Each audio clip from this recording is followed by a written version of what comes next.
प्रिय विद्यार्थियों, देखिए इसके अंदर हम आज इस वीडियो में प्रधानमंत्री की शक्तियाँ एवं अधिकार, powers and rights of PM पढ़ेंगे। तो प्रधानमंत्री की शक्तियाँ और अधिकार क्या क्या हैं ये देखिए। तो नंबर एक देखिए, भारत का प्रधानमंत्री विश्व के प्रमुख शासन अध्यक्षों में से एक होता है। ये ध्यान रहे, बहुत खास बात है। यानी कि ये बहुत ही ताकतवर पद होता है भारत का प्रधानमंत्री का, और ये विश्व के प्रमुख शासन अध्यक्षों में से एक है। केंद्रीय मंत्रिमंडल तथा इसकी नीति निर्माणक संस्थाओं से संबंधित सभी महत्वपूर्ण निर्णय उसकी देखरेख में लिए जाते हैं। केंद्रीय मंत्रिमंडल के द्वारा या इसके जो भी नीति निर्माण से संबंधित संस्थाएं हैं, वो सारी की सारी प्रधानमंत्री की मॉनिटरिंग में काम करती हैं, उसकी देखरेख में काम करती हैं। और प्रधानमंत्री नीति आयोग का पदेन अध्यक्ष होता है। देखिए, नीति आयोग की जगह पहले योजना आयोग था, लेकिन 1 जनवरी 2015 से ये नीति आयोग लागू है, ये इसका गठन किया जा चुका है। इसका पदेन अध्यक्ष प्रधानमंत्री होता है। नंबर 2 देखिए, प्रधानमंत्री वास्तविक अध्यक्ष होता है, जैसा मैंने पहले बताया आपको। अतः वह मंत्रियों की नियुक्ति, विभाग का आवंटन, त्यागपत्र स्वीकार करना, अस्वीकार करना, इनसे संबंधित सलाह जो भी है वो राष्ट्रपति को प्रधानमंत्री देता है। प्रधानमंत्री मंत्रिपरिषद की बैठकों की अध्यक्षता करता है और ये सुनिश्चित करता है कि मंत्रिपरिषद सामूहिक उत्तरदायित्व के सिद्धांत पर कार्य करे। यानी कि कोई भी निर्णय लिया जाए तो वो निर्णय सभी को स्वीकार्य हो, पूरी मंत्रिपरिषद को स्वीकार्य हो। ऐसा ना हो कि किसी एक मंत्री के द्वारा लिया गया निर्णय लागू रहे और जिससे में असहमति हो, ऐसा नहीं होना चाहिए। सामूहिक उत्तरदायित्व का सिद्धांत लागू होना आवश्यक है। प्रधानमंत्री केंद्रीय सरकार और विधान संबंधी निर्णयों से समय समय पर राष्ट्रपति को अवगत करवाता है।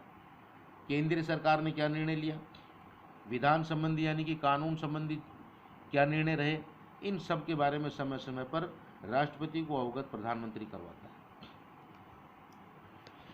किसी भी मंत्री द्वारा लिए गए निर्णय को प्रधानमंत्री राष्ट्रपति के कहने पर पुनः मंत्रिपरिषद में विचार के लिए रखवा सकता है। जैसा मैंने आपको अभी बताया कि सामूहिक उत्तरदायित्व का सिद्धांत, तो जैसे कि कई बार किसी मंत्री के द्वारा कोई निर्णय ले लिया गया है और ऐसा लगता है कि राष्ट्रपति को कि ये उचित नहीं है और इसको मंत्रिपरिषद में विचार के लिए रखवाया जाए, तो राष्ट्रपति के कहने पर प्रधानमंत्री उस निर्णय को मंत्रिपरिषद में विचार के लिए रखवाता है, और इसी को बोलते हैं सामूहिक उत्तरदायित्व का सिद्धांत।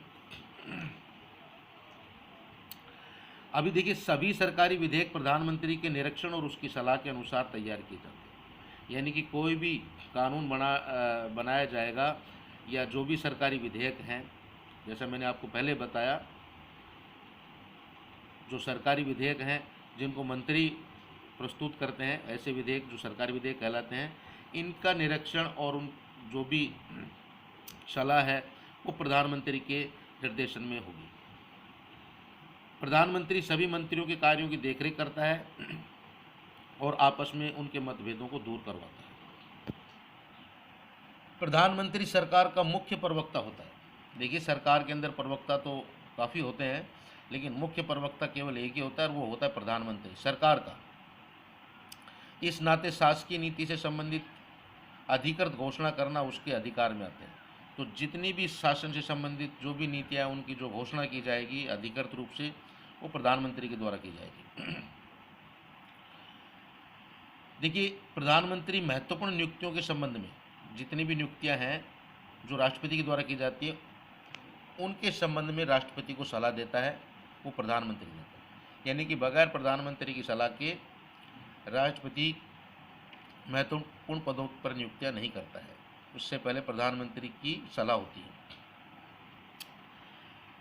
वह राष्ट्रपति और मंत्रिपरिषद के मध्य संपर्क या कड़ी के रूप में कार्य करता है। जैसे मैंने आपको पहले बताया, राष्ट्रपति के निर्णय मंत्रिपरिषद को और मंत्रिपरिषद के निर्णय राष्ट्रपति को अवगत करवाने का काम प्रधानमंत्री करता है, जो कड़ी के रूप में कार्य करता है। प्रधानमंत्री लोकसभा तथा राज्यसभा के बीच भी कड़ी का कार्य करता है। जो संसद के दो सदन, लोकसभा और राज्यसभा, इनके बीच भी कड़ी का काम प्रधानमंत्री ही करता है। विदेश नीति से संबंधित महत्वपूर्ण निर्णय प्रधानमंत्री ही करता है, ये भी ध्यान रखें। इस चैप्टर के मैं सवाल पहले बता चुका हूँ, कुछ और बाकी बताऊंगा आगे, आप इसको टाइम टू टाइम करते रहें। अगला वीडियो मैं जल्द अपलोड कर रहा हूँ। धन्यवाद।